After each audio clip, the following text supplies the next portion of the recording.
Estamos falando sobre o chamado de Deus, gente. Aqui na Luzeira a gente trabalha com séries, né, de pregações. E eu voltei do sertão muito impactado com o que Deus fez lá, como sempre.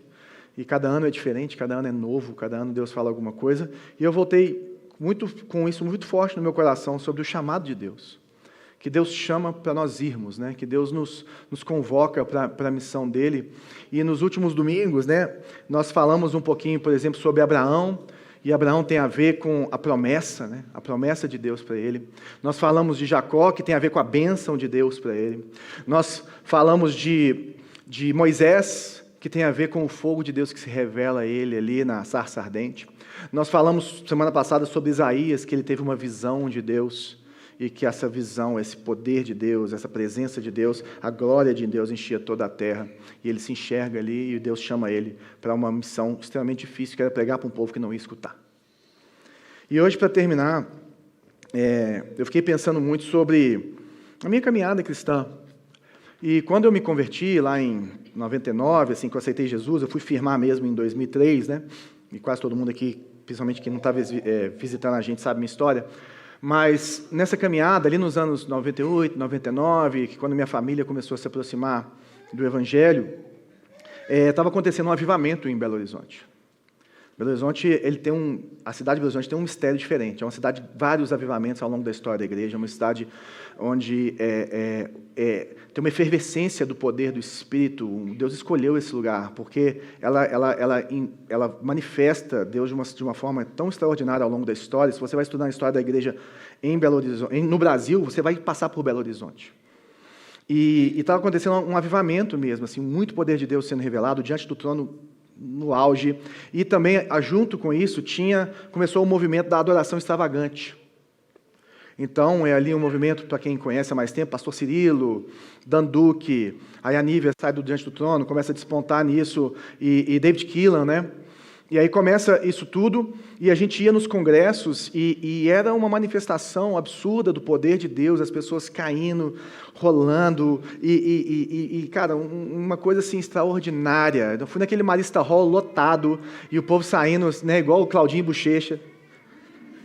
Era uma coisa incrível, e se passaram aí 20 e poucos anos, 25 anos, né, 24 anos disso, ou mais, né?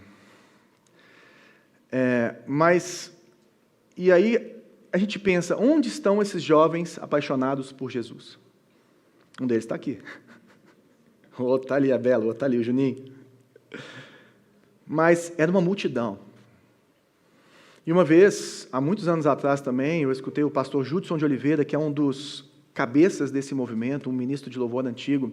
E o Judson é um profeta de Deus. E tem uma vez que eu vi ele aqui, hospedado aqui no hotel, saindo de skate para passear. Ele mora hoje fora, mas uma vez eu ouvi o Judson falando exatamente sobre essa geração. E ele falou que o que faltou não foi manifestação extraordinária do poder do Espírito, não é verdade? O que faltou foi discipulado. O que faltou foram pessoas mais maduras no Senhor, mediando essa experiência com esses jovens. E apontando esse poder todo que foi colocado ali, de acordo com a palavra de Deus, e trazendo para eles uma doutrina que mantivesse eles firmes, que fizesse com que eles continuassem firmes no Senhor. E é triste, né? Porque a paixão existia, não é verdade?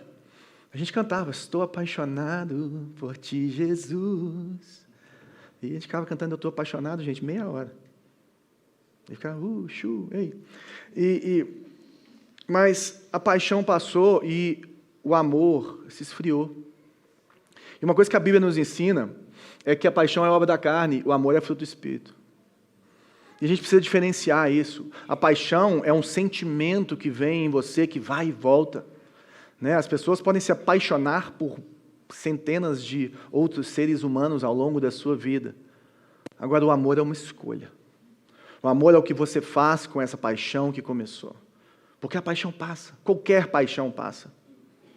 Tanto é que nós precisamos de manter a nossa paixão por Jesus viva no nosso coração, mas não de uma forma carnal, como eram aquelas manifestações, muitas vezes, e que levou para um lado que, se não tivesse aquelas manifestações, não era um culto abençoado, que é outro problema, que não dá para a gente conversar sobre ele hoje.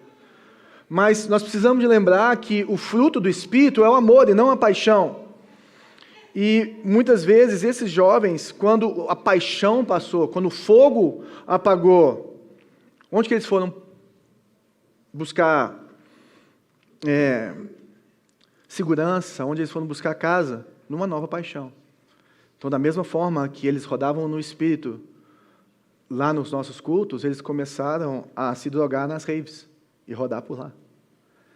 Eles começaram a se entregar porque a vida espiritual ela começou a se resumir a descargas de energia, a manifestações que você tinha que ficar uau, na hype para que aquilo acontecesse. E a vida com Jesus, do dia a dia, não é assim. Os cultos acontecem assim. Você pode acontecer isso com você no seu carro, andando na rua. Isso pode acontecer e, se Deus quiser, vai acontecer com você, meu irmão. Eu amo que isso aconteça. Mas não é assim o tempo inteiro. É um caminhar com Jesus. E aí eles se perdem porque eles queriam só ficar andando a 160 por hora. Só queriam ficar com a rotação lá no alto. E aí essas pessoas, na verdade, eles eram fãs de Jesus e não discípulos de Jesus, na verdade. Eles mudaram o seu fã. O seu fã-clube mudou para isso. E aí tem uma fala de Jesus. Jesus tem várias falas sobre isso, na verdade. Sobre o que é ser um discípulo, que eu queria trazer para a gente encerrar essa série. E essa fala de Jesus, ela fala o que o amor por ele gera em nós. Muitas vezes nós podemos olhar para essa fala de Jesus como uma fala de várias regras para que você possa andar com ele, mas na verdade ele está falando o seguinte: a partir do que eu vou fazer por vocês na cruz, vocês vão me amar tanto que vocês vão viver assim. E essa é a marca do verdadeiro discípulo, que é uma prioridade, ou seja, afetos reordenados, que é renúncia, sacrifício e um impacto duradouro na vida das pessoas. Então nós vamos ler aqui com a gente, ler Lucas capítulo 14, versos 25 até 35. Está escrito o seguinte: uma grande multidão seguia Jesus, que se voltou para ela e disse: se alguém que me segue amar pai e mãe, esposa e filhos, irmãos e irmãs, e até mesmo a própria vida mais do que a mim, não pode ser meu discípulo. E, se não tomar sua cruz e me seguir, não pode ser meu discípulo. Quem começa a construir uma torre sem antes calcular o custo e ver se possui dinheiro suficiente para terminá-la? Pois, se completar apenas os alicerces e ficar sem dinheiro, todos rirão dele, dizendo: esse aí começou a construir, mas não conseguiu terminar. Ou que rei iria à guerra sem antes avaliar se seu exército de 10.000 poderia derrotar os 20.000 que vêm contra ele? E se concluir que não, o rei enviará uma delegação para negociar um acordo de paz, enquanto o inimigo está longe. Da mesma forma, ninguém pode se tornar meu discípulo sem abrir mão de tudo que possui. O sal é bom para temperar, mas se perder o sabor, como torná-lo salgado outra vez? O sal sem sabor não serve nem para o solo, nem para adubo. É jogado fora. Quem é capaz de ouvir, ouça com atenção. Vamos orar. Jesus, essa aqui é a sua palavra. E que nós possamos ser capazes de ouvir e ouvir com atenção aquilo que o Senhor tem para falar aos nossos corações nessa manhã. Em nome de Jesus. Amém. Então, o texto começa falando que uma grande multidão que seguia Jesus. E Jesus se compadecia das multidões, não é verdade? Ele via aquelas pessoas com fome, ele arrumava comida para eles. Ele via aquelas pessoas precisando de um milagre, ele via aquelas pessoas enfermas e curava aquelas pessoas. Ele se compadecia das multidões. Jesus tinha um amor, demonstrava um amor pelas multidões. E o que a multidão fazia? A multidão, ela seguia Jesus pelos benefícios. Ela seguia Jesus pelo pão, ela seguia Jesus pelo milagre, ela seguia Jesus por aquilo que ele podia dar, né? A multidão, a gente pode olhar hoje como consumidor de Jesus. São os consumidores da fé. Então, são pessoas que se aproximam de Jesus para receber algo, mas não têm compromisso com Jesus. É como se Jesus fosse um gênio da lâmpada, é como se Jesus fosse alguém que você se aproxima para receber, aquele pai que vai dar dinheiro, mas que ele não pode te cobrar para arrumar a sua cama. Ele não pode te cobrar responsabilidade, né? Por exemplo, lá em casa, às vezes acontecem algumas coisas que estão fora do nosso combinado e existem penalidades para os meus filhos. E às vezes eles ficam me questionando: por quê, pai? Eu falei assim: porque eu estou aqui para te educar, porque você é meu filho, você faz parte da família, então todo mundo aqui participa dessa história. E com Deus não é diferente. Então o consumidor, ele normalmente ele não ama a Jesus, ele ama o que Jesus pode dar. ele não tem intimidade, ele não tem compromisso. E muitas vezes nós pensamos que existem dois tipos de crente.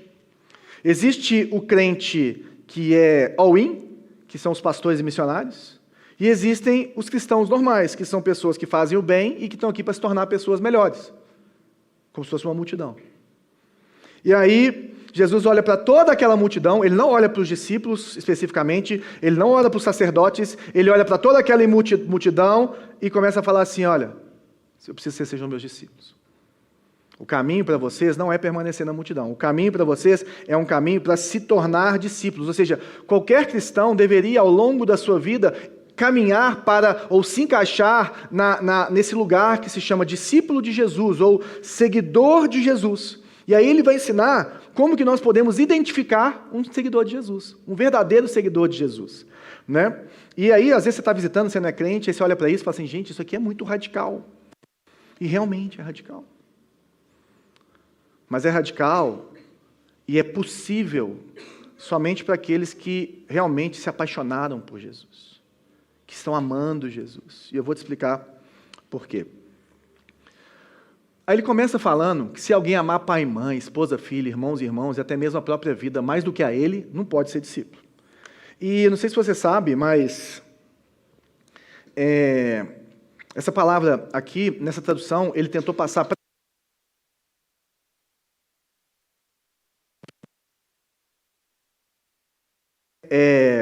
aborrecer, odiar.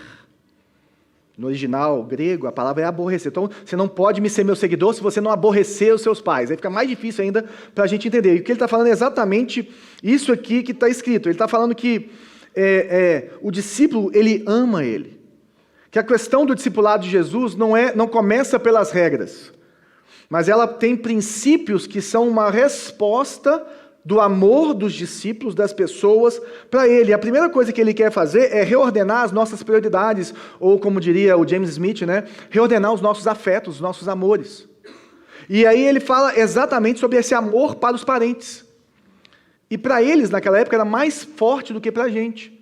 Porque naquela época era uma sociedade familiar, era uma sociedade em que as famílias caminhavam juntas, que velho, que cuidava de tudo, e que tinha toda essa formação familiar, e que você tomava conta de toda a sua família, e é todo mundo no mesmo barco. É diferente da gente que vai soltando, né, parente, tio para lá, e não é minha família é meus filhos, e olha lá, né?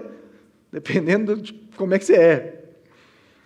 E aí, ele está falando exatamente sobre esse amor que precisa ser reordenado. A questão aqui não é abandonar, não é tratar mal, mas é amar corretamente. A ideia de Jesus aqui é a ordem de prioridade dos amores.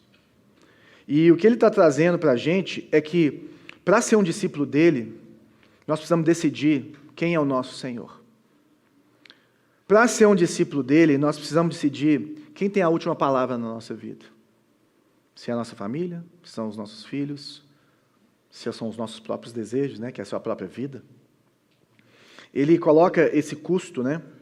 Porque às vezes a gente acha que andar com Jesus é dar um rolê com ele, é ser brother dele e tudo mais, e o que ele tiver para me dar, tudo bem, mas eu não tenho compromisso. A ideia aqui é que se você precisar de deixar alguém triste, sua esposa, seu pai, seu filho, sua mãe, ou Jesus, quem você vai escolher? Essa é a ideia. A ideia é que quando te demandar tomar uma ação que possa fazer com que Jesus fique triste com você, com que você vá ferir o seu relacionamento com Jesus, ele está falando assim: você não pode escolher outra coisa. Você não pode escolher seu pai, você não pode escolher sua mãe, você não pode escolher sua esposa, você não pode escolher essas pessoas. Porque o meu discípulo me ama acima de todas as coisas. Um exemplo disso, por exemplo, é um menino que converte nos seus 13, 14, 15 anos, e o pai fica incentivando ele. O pai às vezes não entende que o cristão deve viver em santidade, ter castidade, essas coisas todas, e começa a incentivar o filho a procurar meninas e ter relações sexuais com ela. E aí o que esse menino vai fazer? Obedecer pai e mãe para que tenha vida longa? Isso é um versículo. Não vai. Porque a primeira obediência dele é ao Senhor, e não ao pai e à mãe. Depois de obedecer ao Senhor, e naquilo que ele puder obedecer ao Senhor, ele vai obedecer pai e mãe. É isso que ele está falando aqui. Então, aquele menino de 15 anos, ele vai escolher Jesus em relação ao pai dele. Ele vai aborrecer pai e mãe. Porque ele ama Jesus mais que ele ama o pai e a mãe dele. Por mais estranho que isso pareça, principalmente para aquelas pessoas que não experimentaram esse amor surreal de Jesus. Sabe, isso é mais fácil de entender quando a gente pensa, às vezes, em casamento ou em família. Quando você se casa ou quando você começa a namorar, talvez você precise deixar alguns amigos chateados com você, porque você vai ter menos tempo para eles, não é verdade? Você vai aborrecer os seus amigos.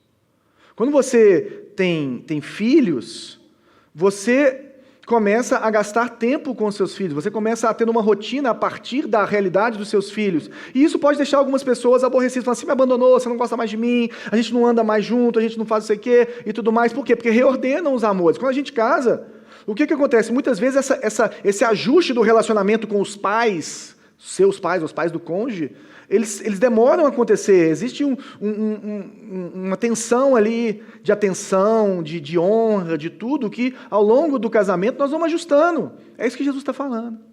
Da mesma forma que você vai priorizar o seu casamento, em primeiro lugar você vai priorizar Jesus, o seu noivo, o Senhor da sua vida.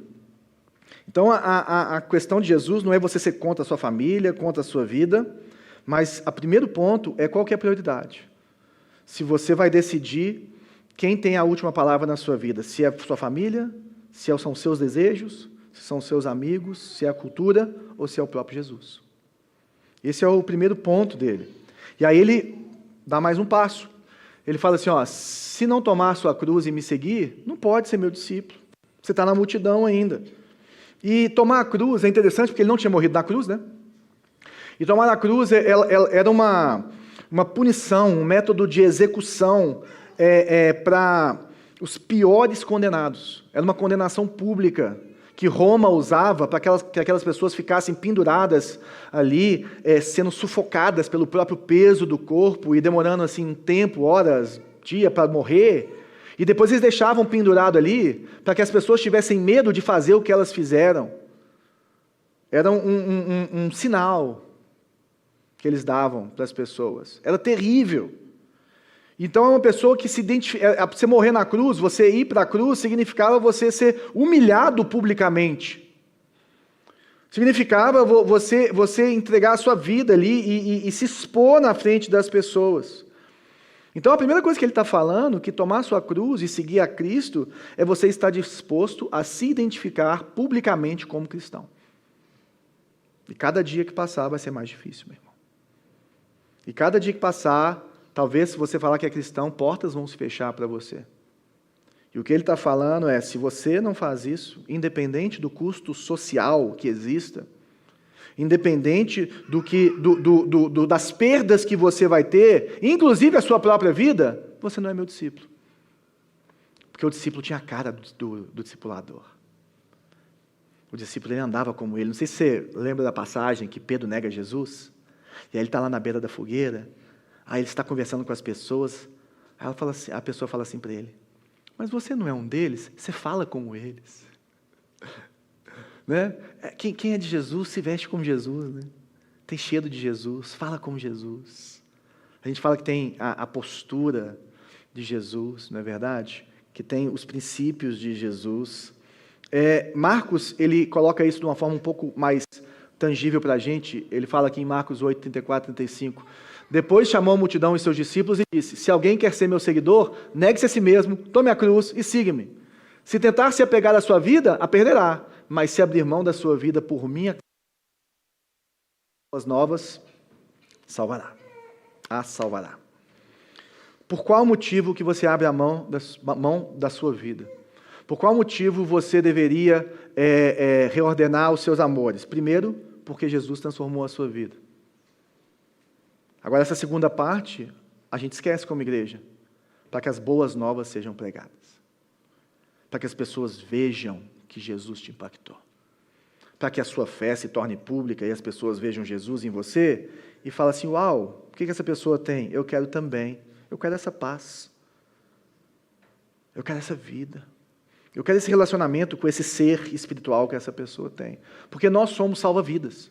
A nossa tendência é sempre colocarmos os nossos interesses acima de tudo. Os nossos interesses em primeiro lugar, depois o resto. E aí tudo vira um meio para que eu possa me dar melhor ou ter mais coisas.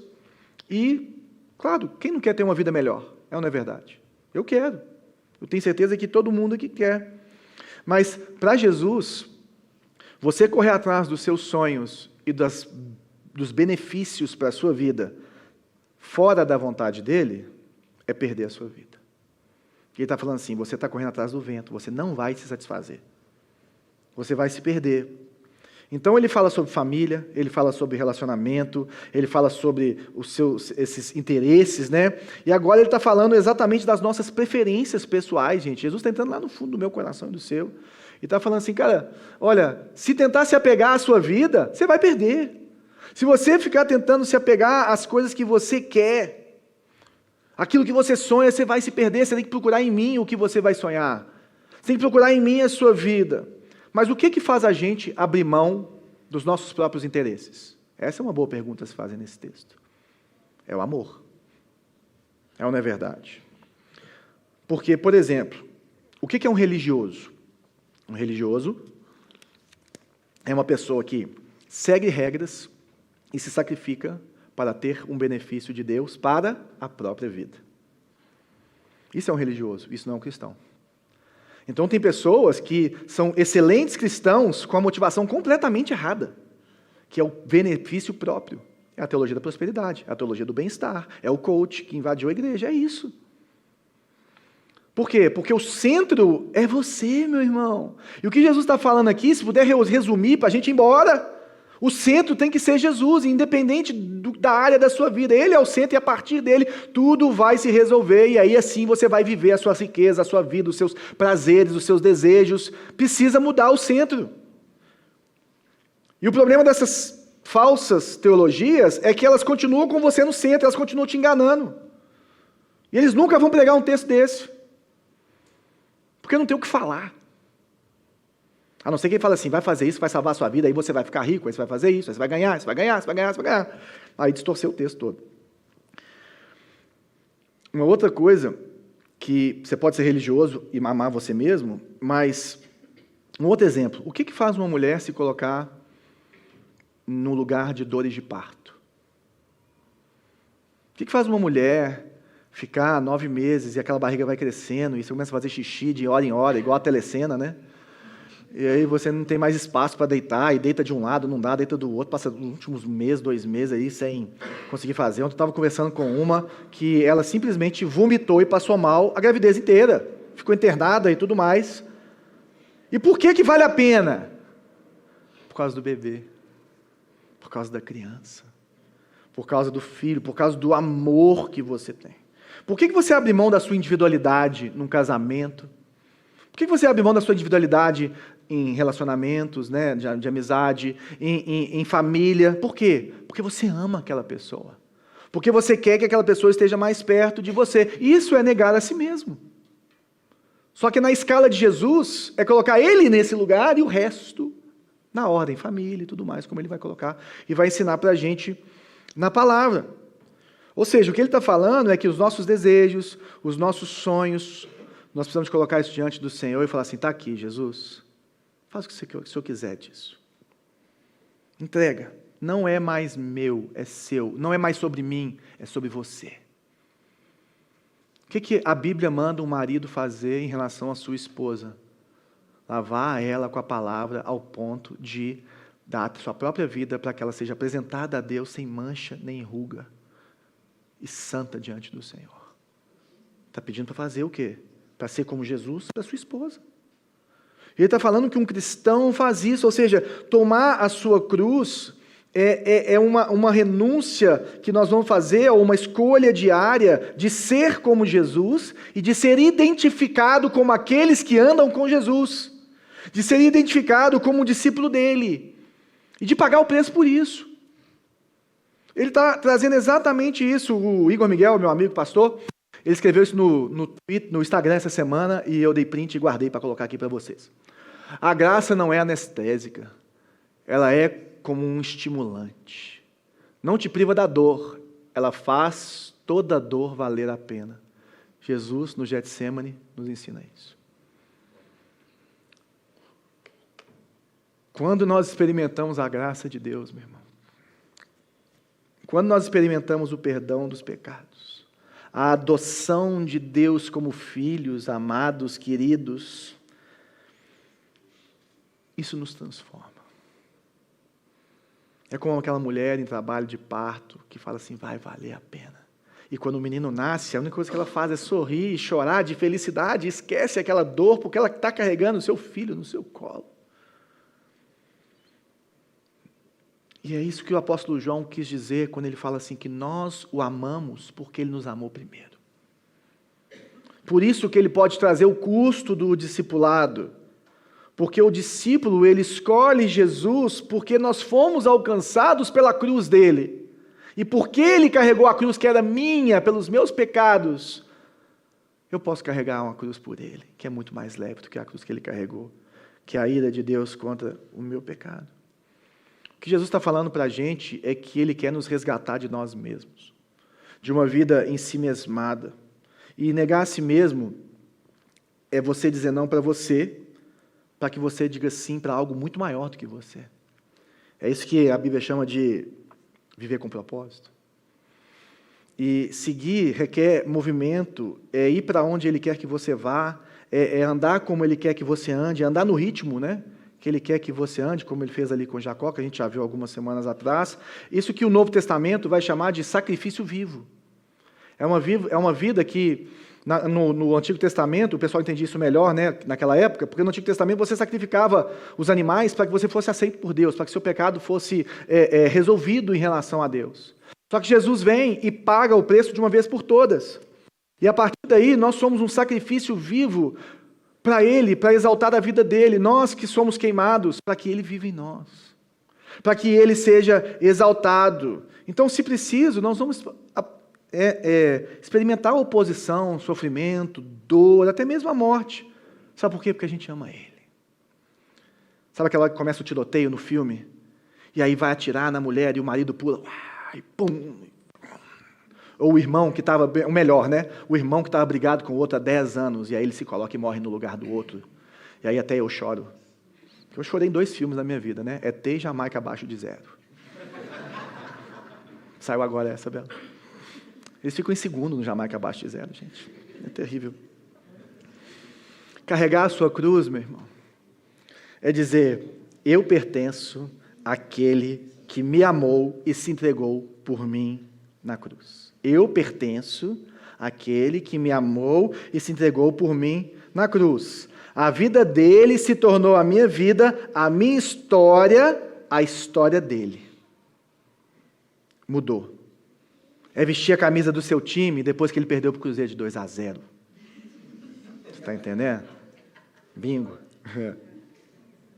É vestir o uniforme do seu país depois das humilhações que a gente passou.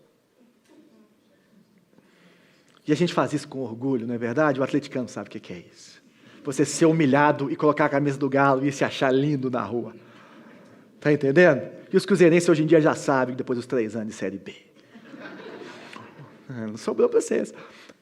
E os americanos já nasceram assim, né, gente? Pronto. É uma marca de quem foi conquistado por alguma coisa, por uma paixão. Então nós carregamos a cruz de Jesus, o uniforme de Jesus, porque nós amamos Ele. Então a pergunta que Jesus está fazendo para a gente aqui é quem está no centro da sua vida? É você? É Jesus? Quem que está? E aí ele fala sobre esse preço, né? Ele fala, quem começa a construir uma torre sem antes calcular o custo e ver se possui dinheiro suficiente para terminá-la? Quantas vezes eu orei durante essa obra de madrugada com Deus? Falei assim, Deus, eu não posso viver esse versículo. Gente, eu estou abrindo meu coração para vocês, vocês ficam rindo. Falei, Jesus, você não vai me humilhar dessa forma, não. Pois se completar apenas os alicerces e ficar sem dinheiro, todos rirão dele, dizendo, é isso aqui que eu lembrava. Esse aí começou a construir, mas não conseguiu terminar. E eu ficava lembrando dos haters da igreja. Ou que rei iria à guerra sem antes avaliar se seu exército de 10.000 poderia derrotar os de 20.000 que vêm contra ele? E se concluir que não, o rei enviará uma delegação, um acordo de paz enquanto o inimigo está longe. Ele usa essas duas parábolas, né, do custo da construção e da guerra, para deixar claro para a gente que o que ele está falando não é uma questão de uma decisão de um dia. Não é um evento que você vai lá gritar chu, chu, chu, entendeu? Não é a adoração extravagante em si. Ela não é um fim em si mesmo. Que o problema da adoração extravagante é que nós começamos a adorar a adoração e não o Deus da adoração. Então o movimento começou a se adorar. O importante era você ser do movimento e não o Deus do movimento. Nós temos que tomar cuidado com isso. E aí a gente tem que calcular esse custo, porque o custo é uma vida rendida ao Senhor. E Jesus está falando assim, você pode vir aqui na frente, hoje eu posso apelo, falar, ó, Davi, vem aqui, começa a tocar umas notas menores, bem emotivas, e eu vou fazer um apelo para todo mundo vir aqui na frente e falar assim, eu vou me entregar pro resto da vida para Jesus, e vai vir um monte de emocionado, tá entendendo? E muitos vão fazer isso verdadeiramente, e às vezes você vai fazer isso verdadeiramente, mas você não calculou o custo. E existe uma grande diferença entre o querer e o realizar. Existe uma grande diferença e a nossa ingenuidade, a nossa inconstância, ela nos deixa no lugar da multidão. Porque a ingenuidade, a inconstância, gente, ser ingênuo não é bom, tá? Ser simples é bom. Jesus fala para a gente ser simples como uma pomba e prudente como uma serpente. Você continuar ingênuo a respeito das coisas não é bom. O verdadeiro discípulo, ele sabe que para seguir a Cristo, ele precisa pagar um preço. Ele sabe que vai precisar perseverar, que vai precisar de equilíbrio ao longo dessa vida. Gente, equilíbrio não é você ficar tudo certinho, não. É uma sucessão de desequilíbrios.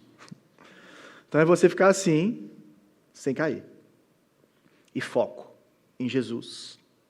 Caso contrário, os cristãos vão virar chacota do povo. Olha lá, os crentes lá, olha os bobão lá. E essa frase do Andy Stanley, ela fala muito comigo. Ele fala, decida antes o que você vai fazer com a sua integridade. O que ele está falando é que você não precisa esperar o momento da tentação para você decidir o que você vai fazer quando aquilo acontecer. Decida antes o que você vai fazer com os seus negócios, se certos padrões do seu setor aparecerem para você. Não seja ingênuo. Decida antes, quando vier um convite que você sabe que vai desagradar a Jesus, se você prosseguir, decida antes o que você vai fazer, com prazer, com status, para preservar sua reputação, com a sua segurança financeira, né? Então você precisa analisar a vida, saber quais são os custos, saber quais são as tentações, saber quais são as dificuldades, e o que você faz? Decide antes não pecar. Quem é mestre nisso são os namorados que querem continuar vivendo em santidade. Eles descobrem que a distância não é essa, é essa. E aí eles começam a botar um monte de regra, de tipo assim, não ficamos sozinhos no carro, não fazemos não sei o quê. Aí você vai conversando com os namorados, é super legal. Super legal, como é que começa e como é que termina até no casamento, antes de começar o casamento, né? Por quê?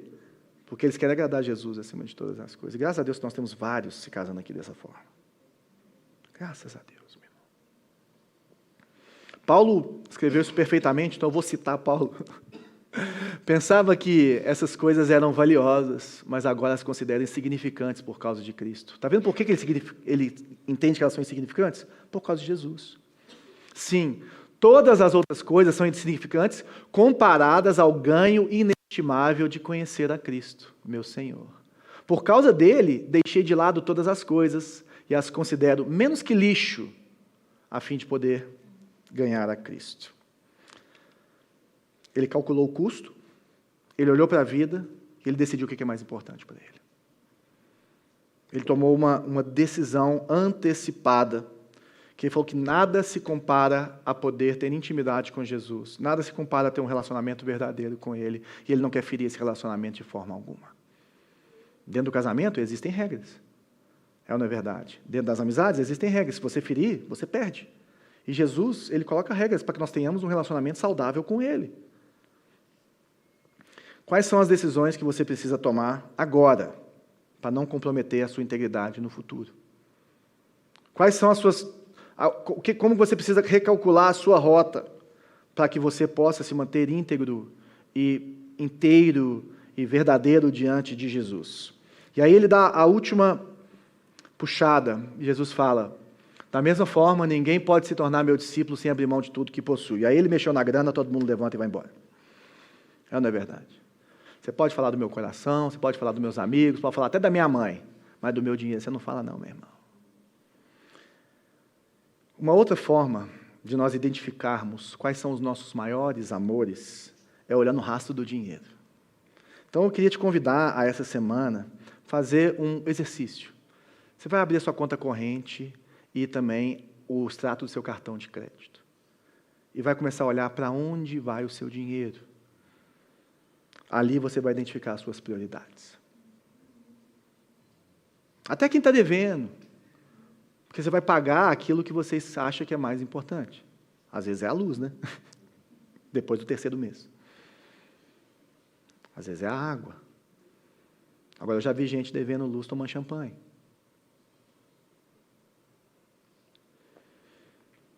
Uma outra forma de você identificar os seus amores, por exemplo, tem maridos que têm tudo de bom. O tênis é bonito, a blusa é bonita, o carro, a moto, sei lá, e a esposa fica com o resto. O que ele está comunicando? Quem que é mais importante no relacionamento? Ele rasgou Efésios capítulo 5. Quando nós amamos, gente, nós nos sacrificamos financeiramente. Para pagar uma boa escola com o filho, para pagar um esporte, né? Para poder dar alguma coisa que a sua esposa quer, que seu marido quer, que seu pai quer, sua mãe quer, sabe? Você se sacrifica por dar uma vida melhor para aquelas pessoas que você ama, isso custa dinheiro. E o que Jesus está falando, que até em relação às nossas prioridades financeiras, eu preciso colocar Jesus. E não só Ele, porque Ele às vezes é muito bonitinho no seu relacionamento com Ele, não, mas o crescimento das boas novas, que significa o investimento na igreja local, que significa o investimento no crescimento do Evangelho ao redor do mundo. E que um discípulo de Cristo também, o rastro do dinheiro passa por abençoar a obra de Deus, que você não é mais seu. E tem outros que são mais radicais, que eles simplesmente pegam tudo que tem e colocam, e ora e fala: Jesus, o que eu faço? Então, da mesma forma, meu irmão, e é interessante que, às vezes a gente fala assim: eu amo Jesus, mas João falou um negócio muito interessante. Ele fala assim: se você fala que ama Jesus e não ama o seu irmão, o amor de Deus não está em você. Então, o seu amor por Deus é medido pelo tanto que você ama o seu irmão, meu irmão. Pelo tanto que você ama a obra de Deus. Pelo tanto que você se importa com o outro. Jesus falou muito sobre essa questão do valor, né, do Evangelho. Ele fala aqui nessa parábola, ele fala assim: o reino dos céus é como um tesouro escondido que um homem descobriu num campo. Em seu entusiasmo, ele escondeu novamente, ou seja, achou um negócio muito top, escondeu, foi lá, vendeu tudo que tinha e com o dinheiro da venda, comprou aquele campo. O que Jesus está querendo ensinar aqui e no outro texto? Que o reino de Deus e a sua justiça se tornam prioridade na nossa vida. Que o crescimento do Evangelho se torna uma prioridade no meu sacrifício vivo e no meu sacrifício financeiro. Eu vou contar um negócio para vocês que eu não costumo falar. Estava conversando com um amigo meu essa semana sobre dízimo e oferta. E aí nós dois somos adeptos a isso e temos muita alegria em fazer isso. E a gente conversando, como que na nossa visão, eu estou falando de uma conversa com um amigo meu, tá? Como na nossa visão não faz sentido as pessoas não terem alegria de contribuir com dízimo e com oferta na igreja local. E nesse último semestre, eu e a Bela perdemos cerca de 75% da nossa renda durante mais 6 meses. E começamos a viver com as nossas reservas, né? Eu não sei se você sabe, né? Mas a gente não vive da igreja. A gente tem um salário na igreja, mas não paga a nossa vida. E o da igreja continuou, graças a Deus, e nos ajudou muito. A gente começou a viver com as nossas reservas. E sabe qual era uma das minhas maiores tristezas? E digo eu, não estou falando por vocês, era não poder dar o dízimo que eu dava antes. Essa era a minha tristeza. E é isso que eu estava conversando com esse amigo meu no telefone, enquanto eu corria de manhã na Lagoa Seca. Foram 45 minutos. Deu para correr a Lagoa Seca, voltar para a minha casa, fazer barra no meu prédio, fazer abdominal e desligar. E aí, tudo bem? Nossa, é difícil mesmo. Mas, qual que é o rastro do seu dinheiro, meu irmão? Estou falando isso de coração. Qual é o rastro do seu dinheiro? Quais são as suas prioridades?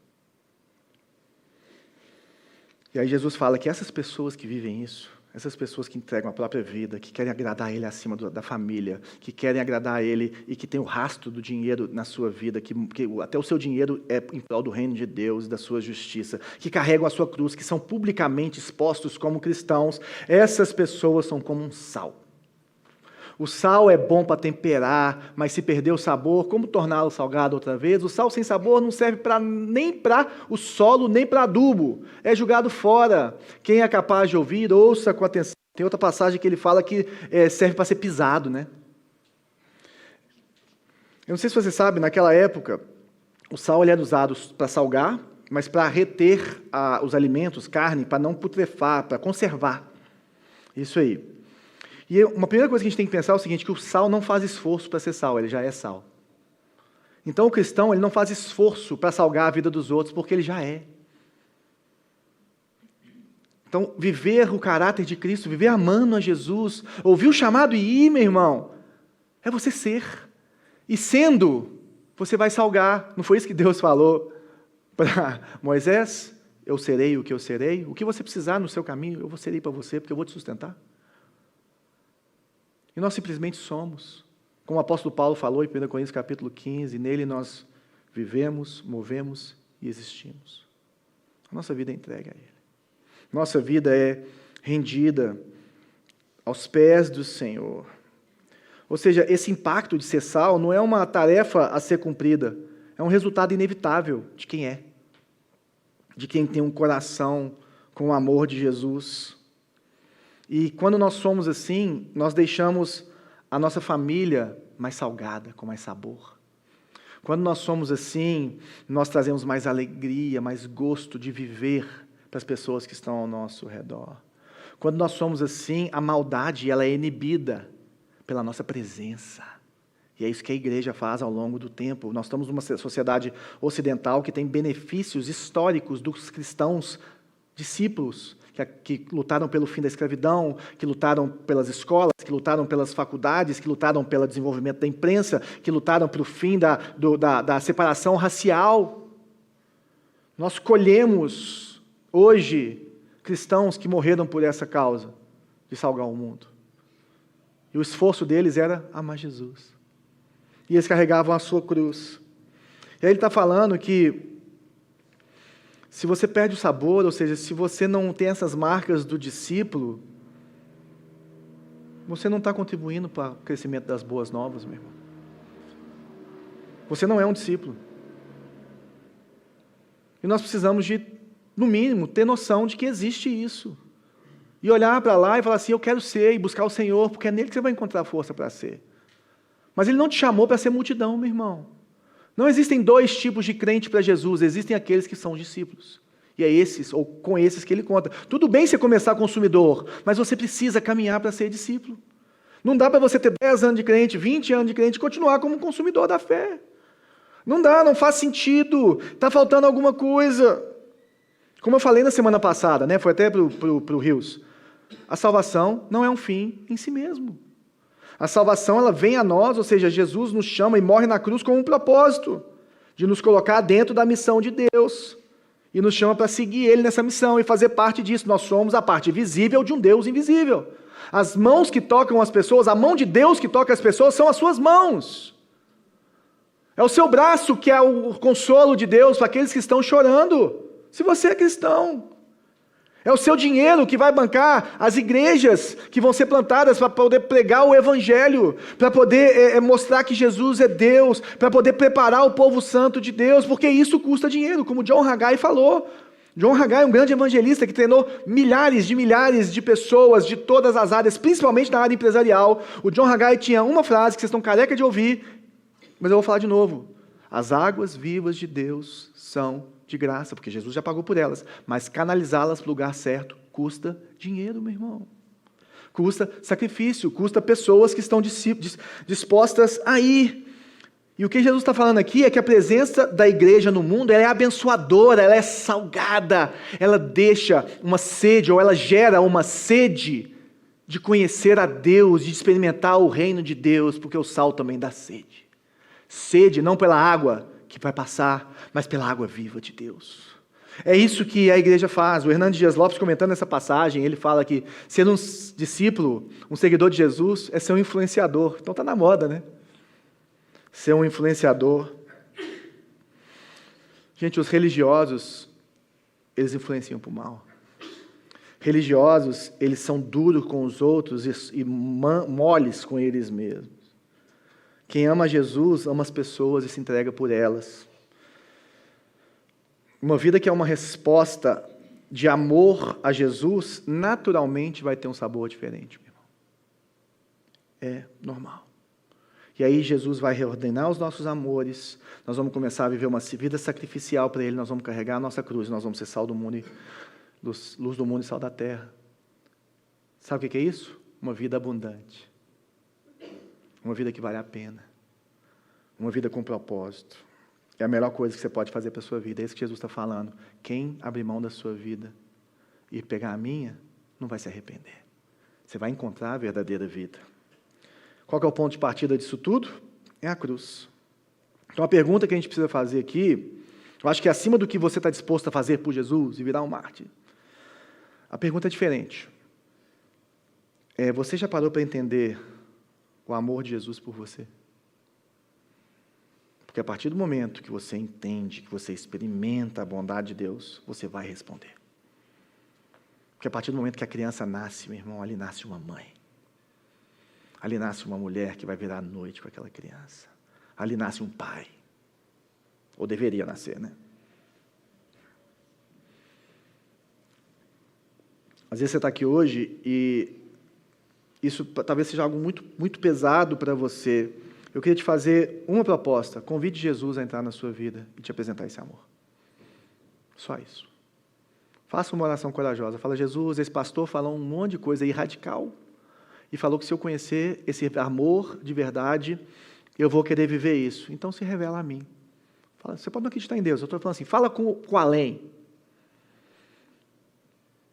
Porque Ele vai te responder. Porque Ele vive, porque Ele reina e porque Jesus é real. Aí você vai ter noção dos seus pecados, vai se arrepender e a vida dele vai entrar.